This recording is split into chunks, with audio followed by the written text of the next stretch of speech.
Please join me in welcoming Richard Battle.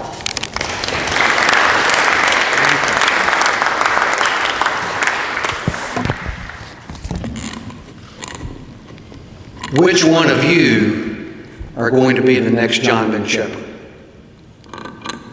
Or maybe I should ask, how many of you will become the next John Ben Shepherd? Think about that, and we'll come back to it in a little while.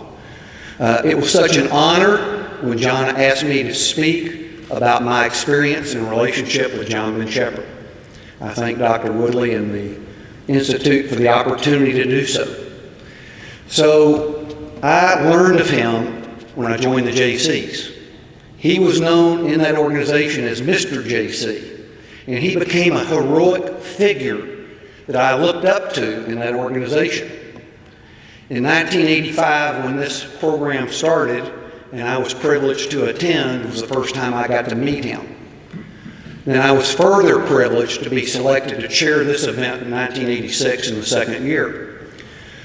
John Ben Shepherd and his partner Jim Meacham became advisor mentors at that time. So as I thought about how am I going to encapsulate in these few minutes how much he meant to me and other people, I came up with one word, and I'm going to use it to try to describe him to you. And I want you to think about my questions as I do that. John Ben Shepherd was a statesman. If you look up the picture of statesman in the dictionary, it's his picture. So let's break that down for a minute. He was the epitome of a selfless servant leader. That shouldn't have to be a statement. All leaders should be selfless, but they aren't. John Ben was. Beginning when he was 15 years old in his community, he later became a statewide and national leader. John Ben's leadership was unique. He empowered others. He did not try to retain control of the events he led. He empowered those he brought into the events to have power and grow as leaders as well. He did not enrich himself with his leadership activities. And unfortunately, we have to say that because there are some people in public leadership that do enrich themselves. And he probably had less ego than anyone I've ever been around in my life. He operated under the adage, it's amazing what you can get done when you don't care who gets the credit. And John Ben was always the last to try to claim credit. Next, he was a true patriot. He inspired others to cherish freedom. Between the late 40s, when he was National JC President, through his Attorney General service, that was when the Cold War was one step away from being hot. And John Ben spoke nonstop about freedom. And freedom comes in two flavors, political and economic. And my belief is you can't have one without the other. I'm going to quote just one short passage. There was a booklet put together back in the 50s of John Ben's speech highlights, and the Institute republished it. I encourage you to look at it or Dr. Bob Rush's book, The Americanism of John Ben Shepherd. One excerpt. If our government persists in its apparent effort to destroy free enterprise, then we as young people face a dark future. There is no place in a totalitarian society for these fundamentals: initiative, ingenuity, and incentive. Let's be pioneers of progress, certainly, but let's not forget what brought us to our present age of greatness. Now, the A in statesman stands for action. A lot of conferences like this, people come together, they talk, they go home, and nothing changes. John Ben Shepherd believed in bringing people together, educating and inspiring them, and sending them home where they could act in their communities with the things they were passionate about. When asked how he would like to be remembered, John Ben Shepherd said, "I want to be known that I stirred them up." He stirred people to action. He taught us about citizenship. We are fortunate as a free people to be citizens. In some countries, people are subjects, which basically mean the monarchy is your boss. I hate it when I get mail that says occupant or resident. I don't want to be an occupant or a resident. I want to be a citizen. But as a citizen, it seems that we're too often claiming our rights and too seldom accepting our responsibilities. We have responsibilities as citizens if we want to remain a free people. Next T, John Ben Shepherd was a true Texas legend. He succeeded and found leadership in business, in civic affairs, and public service. His legacy, get a little emotional every once in a while when I talk about him. His legacy lives through us who were fortunate enough to know him. And I think about him so often. His legacy now will be continued through you in your generation. His legacy will live as long as we ascribe to the ideals that he lived by.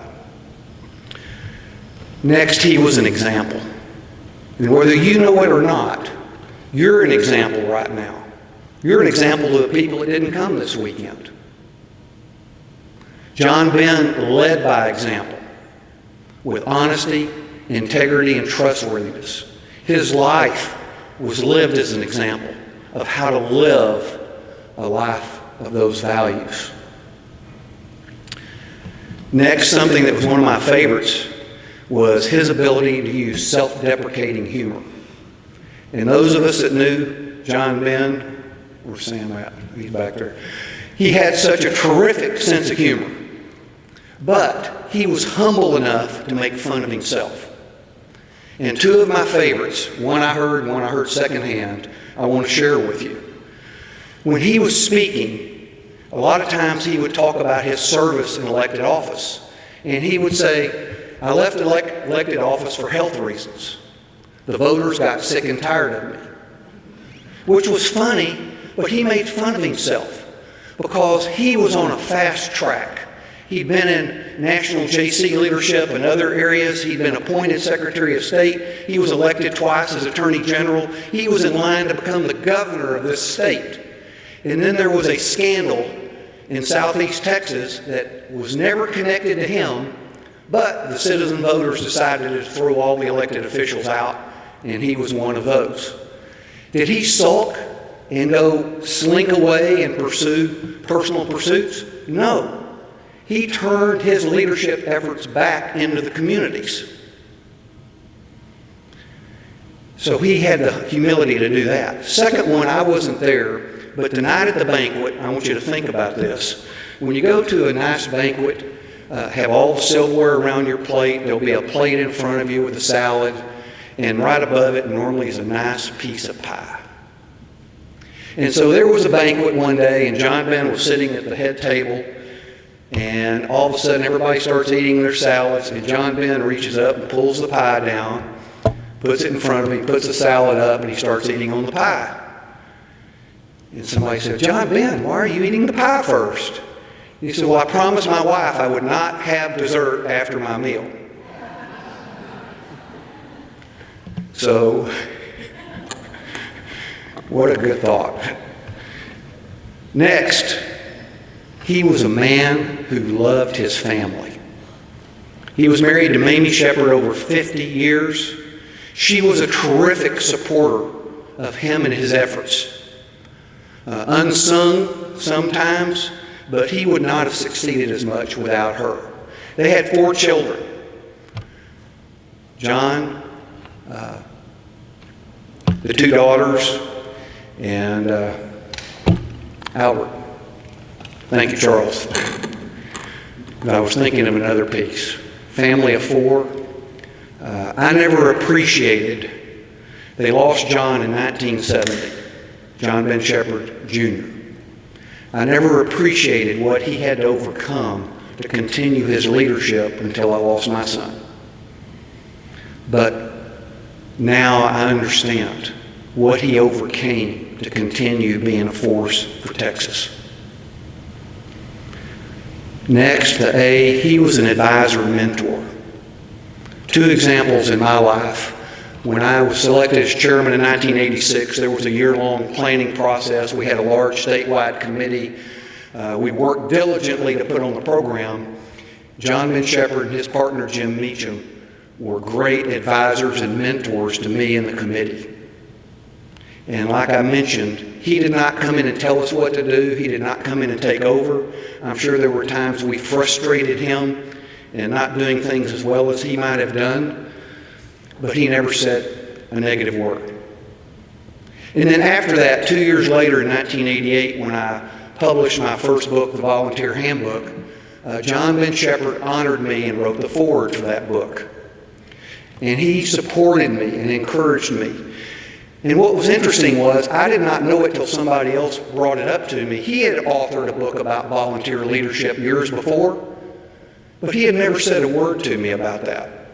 He had never said anything about anything I wrote other than positive comments, when he might have said, hey, why don't you look at what I did and go from there. So it was a great experience of how he treated people. And as you'll look, you'll see everyone that knew him would run through a wall for him. And that brings me to my last letter, the letter N. He was a never-ending friend. He was an encourager. And encouragement to me is one of the greatest gifts that we can give anyone. He encouraged people to become more than they thought they could be. And when he spoke, he'd always talk about he was friend-made. He would say, I hope being your friend means half as much to you as you being my friend means to me. He was a statesman. Now it's time for you. I want you to stand when I say these characteristics if you want to be this type of leader. Do you want to be a selfless servant leader? Okay. Do you want to be a true patriot? Do you want to be a person of action? Do you want to be a contributor to Texas? Do you want to lead by example? Do you want to be a person that loves your family? Do you want to be an advisor, mentor? Do you want to be a never-ending friend? If we all do those things, we may not become John Ben Shepherd, but we will all be better than we might be today, which is what we want to do. Now, we heard it last night, but I want to say this by itself because I want it to stand out to you. Because citizenship must be earned and paid for generation by generation. Freedom is the same thing. And John Ben would close his speeches. To be born free is an accident. To live free is a responsibility. But to die free is an obligation. We have that responsibility and obligation now. We need to execute it. May God bless you. May God bless the John Ben Shepherd Institute. May God bless Texas. Thank you.